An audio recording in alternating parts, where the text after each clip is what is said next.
Hello and thanks for joining us for today's video. Just before we start, we want to tell you that we'll be releasing short videos daily.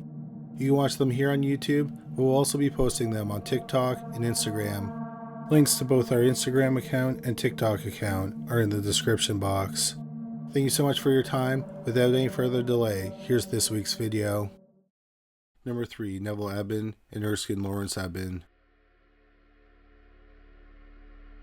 In July 1975, a short, odd story was published in newspapers around the English-speaking world. On July 20th, 1975, 17-year-old Erskine Ebbin was riding a moped in Hamilton, Bermuda. Tragically, he was struck by a taxi and killed. A traffic accident of this nature isn't normally worthy of news that was printed all over the world. What makes the death of the 17-year-old boy remarkable was what happened a year earlier. A year to the date, on July 20th, 1974, Erskine's older brother, 17-year-old Neville, was riding the same moped on the same street. He was also struck by a taxi and killed. What's truly astonishing is that the taxi was driven by the same driver who struck Erskine. Both times, the same passenger was in the taxi. The two brothers even died at the same time of day. The police said it was within 50 minutes of each other.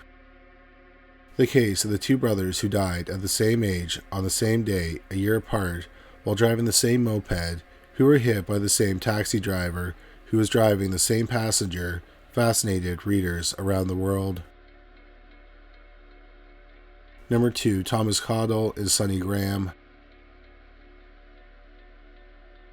In March 1995, 33-year-old Thomas Cottle of Moncks Corner, South Carolina, was at a low point. It appeared that his second marriage was over. He left his first wife to be with his current wife, Cheryl Sweat. Thomas had 2 children with his first wife. It was also Cheryl's second marriage. Thomas and Cheryl Sweat had done a trial separation, but in February 1995, he moved back in with Cheryl. Then, on March 15, 1995, Cheryl and Thomas had a big fight. She told him she didn't want to be married to a man who made less money than her. So it was decided that Thomas would move out again. On the morning of March 16, 1995, just before 33-year-old Thomas was supposed to leave, he entered the family's washroom. There was a gun in the washroom. His family heard a gunshot. Cheryl rushed into the bathroom and found Thomas with a bullet wound behind his right ear and the gun in his hand. He was taken to the hospital. For 4 days, he was in a coma. Cheryl decided to remove 33-year-old Thomas Cottle from life support and donate his organs. For over a year, 57-year-old Remus Graham, who went by Sonny, needed a heart. Sonny lived in Vidalia, Georgia, with his wife. They had 2 children together. Sonny had served in the Air Force and was retired from a telecommunications company. He liked to golf, hunt, and fish. In 1994, he contracted a virus and it weakened his heart. On March 20th, 1995, Thomas Cottle's heart was transplanted into Sonny's body. Sonny felt great after getting the younger man's heart. He bragged to his friends that it increased his libido. Sonny had new cravings for beer and hot dogs. Sonny appreciated his new lease on life and wanted to thank the donor's family. He gave a letter to the South Carolina Organ Procurement Agency and asked them to forward a letter to the donor's family. Thomas's widow, Cheryl, received the letter and she wrote to Sonny. Then they started talking on the phone. In January 1997, Sonny and his wife met Cheryl at a restaurant. When they talked, Sonny learned that Thomas liked hot dogs and beer. Months later, Cheryl got married for a 3rd time. Sonny and his wife attended the wedding. Sonny stood in for Cheryl's father, who had died, and he gave her away. At some point, Sonny and Cheryl started having an affair. Sonny divorced his wife of 38 years, and Cheryl left her husband. In October 2001, Sonny and Cheryl moved in together. But about 9 months later, in May 2002, they split up. After leaving Sonny, Cheryl got married for a fourth time. Her new husband was a correctional officer. It was a volatile relationship, and they divorced in August 2004. She got back together with Sonny Graham, who had the heart of her second husband. They were married in December 2004. March 20th, 2008 was the 13th anniversary of Sonny receiving Thomas's heart. 11 days later, on April 1st, 2008, Graham left the home he shared with Cheryl to go to work. But instead of getting into his truck, he went into his shed in the backyard. 69-year-old Sonny Graham pointed the barrel of a 12-gauge shotgun to the right side of his neck and pulled the trigger. None of his organs could be donated. People immediately thought the death was suspicious. What are the odds that two of Cheryl's husbands died in the same manner? The police investigated, and they learned that Cheryl was seeing another man at the time of her death. However, they never found evidence that Cheryl was involved in Sonny's death. Nor is there any evidence that she killed Thomas. When Sonny died, he was in financial ruin. He had spent a lot of time trying to give Cheryl the life she wanted. People also thought that the similarities were due to something like cellular memory. Both Thomas and Sonny left their first wives, with whom they had 2 children, to be with Cheryl. Sonny said he fell in love with Cheryl the first time he saw her. Then, when their relationships with Cheryl were failing, they both shot themselves in the upper body. It's unclear what happened to Cheryl after she was left a widow for a second time by the man who had the heart of her first deceased husband. Number 1. Victor Kilian and Charles Wagenheim. Victor Kilian was born on March 6, 1891 in Jersey City, New Jersey. He started his entertainment career performing in vaudeville acts. In 1929, he got his first of many movie roles in The Gentlemen of the Press.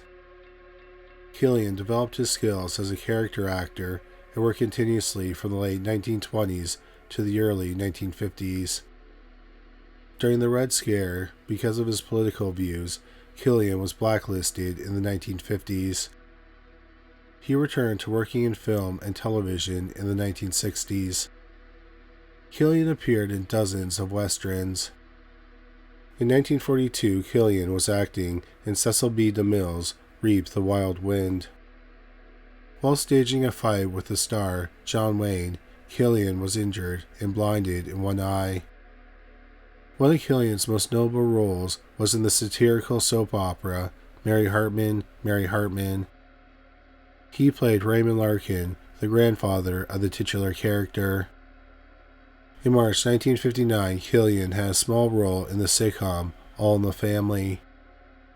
Another veteran actor who had a role in the episode was Charles Wagenheim.